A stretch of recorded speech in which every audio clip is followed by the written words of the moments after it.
here I am with Julian Assange, who I'm going to interview in order that he can tell you all the things that are happening to him at the moment and how he sees the world. This is about him, it's not about me. Julian, can you tell us where we are? Thank you, Vivienne. Can you tell people where we are? Well, we're in the Ecuadorian embassy in London, where I've been for nearly a year now, coming up to a year on June 16. And how much do you reckon it costs the British taxpayer to keep you here, with the police and everything? Well, the Lord Mayor of London has admitted just a month ago that it's now up to £3.1 million, just on the police surveillance alone. Right, okay, because I want to tell you that I'm a supporter of Julian, and to protest and support Julian is to protest the terrible contract of illegality that is going on in the world now with regard to America, our extradition laws, which have completely overturned laws that were started at the time of the Magna Carta in 1215, I think it was, and have been fought for and maintained ever since. And now, in a very few years, they have been overthrown, and everything, all the help is to help governments and not to help victims. And this is why the English taxpayer are having to pay this money. We should be protesting these laws. Anyway, this is about Julian. So, we want to talk about Bradley Manning. And I would like you to tell, I was at a demonstration the other day to support Bradley, wearing my Bradley Manning badge. And I want to know, because I was rather disappointed that we didn't get thousands of people, we only got hundreds of people at the protest. But you tell me that there is a lot of support for Bradley Manning and for yourself and for WikiLeaks and apparently for Anonymous on the social media, the internet. I don't use it, I don't even know what to call it exactly. Let's just go back a bit and look at London. I spoke at the 10th anniversary of the Afghan war here in London near Trafalgar Square, why I was still free to move. But also there was John Pilger, Jemima Khan, and a bunch of other activist luminaries. I think even Chomsky was there. Right. And there were only 120 or so people. So people are scared actually to go somewhere physically, to physically attend somewhere. I think they're scared of ending up on some list or being photographed. The media sort of demonised street gatherings as places that will end up violent. You'll end up being corralled by the police.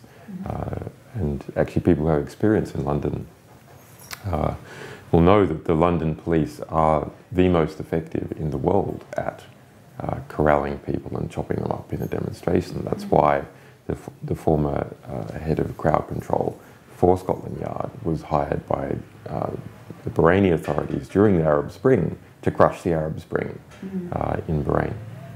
But let's look at the larger body politics. So whenever you have a group of people who come together and are able to communicate with each other, the iteration of their communication forms a new consensus about what is important, what is not important. And the shared ideas and feelings about a situation give rise to a new body politic. And that is what has happened to the internet over the last 4 years, where it went from being a communications medium to a political space. It was apathetic politically 4 years ago. Now it is a political space. And the great combat that WikiLeaks went through in late 2000 and the beginning of late 2010, but going all the way through 2011, 2012, politically radicalized people on the internet. And that resulted in them seeing it as a political space. Now, when we look at how do you know? So there's a question, well, you say that, but how do you know that? Can you measure it? And can you really measure the support? And yeah, well, we can. And we can measure it just like elections are measured. Whenever there's a poll on the internet in English for Person of the Year, Human Rights Champion of the Year, Nobel Prize nomination, and so on, one of 4 different entities win it every single time. And that is WikiLeaks, Bradley Manning, Anonymous, or me.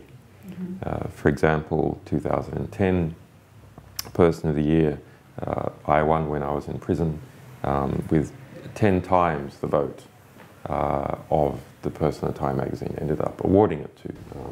So this is Time magazine conducting a poll of Person of the Year. Open poll, Person of the Year. Right.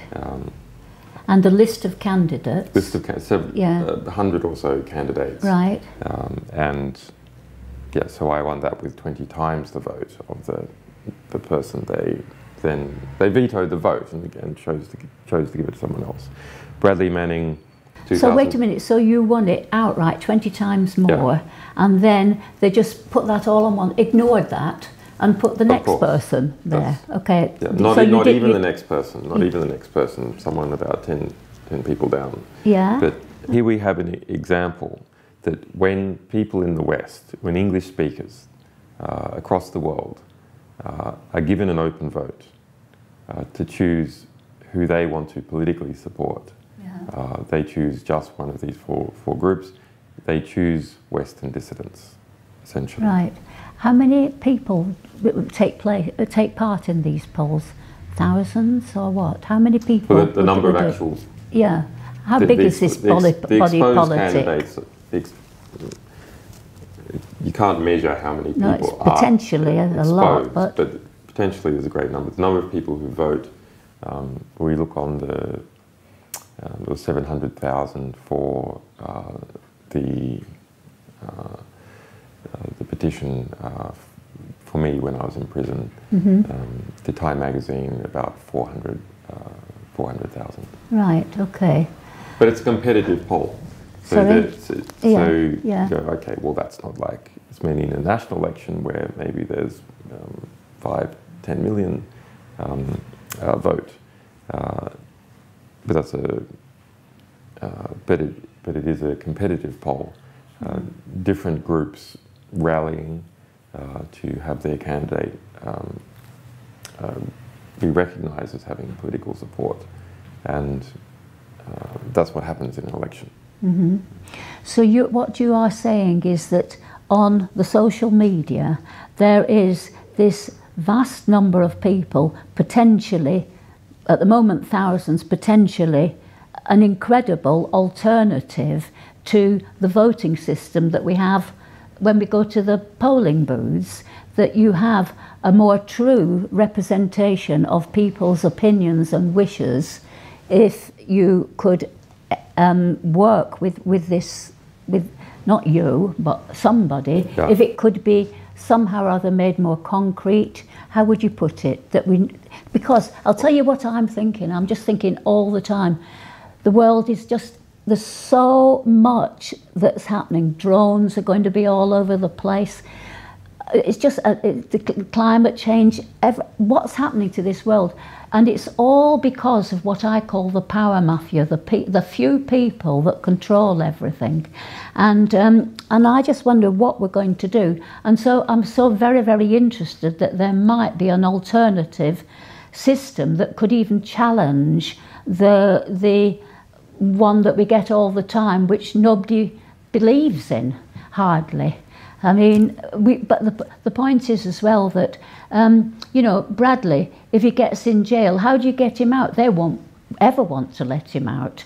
But we've got, how do we get him out? Change the whole thing. We've got to win a real revolution. We have to somehow or other change the whole opinion process that comes into effect of what people really want in this world, not what they get, which is what they don't want. And we've got to find a way to do it. So what do you think? Anything is possible if you can get political power and demonstrate political power. Then anything is possible. Everything else falls into line. So there's why is it that revolutions historically typically happen in squares, in big public squares? Why do they kick off there?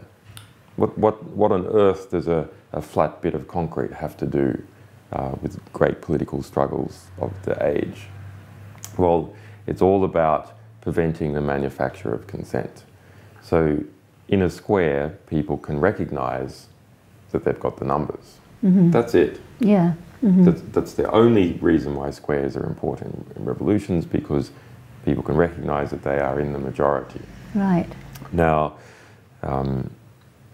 the new body politic that is developing, a new consensus of political values that are arising as a result of the internet and people communicating what they believe is important to each other, that is spreading knowledge about the world and what is happening in it.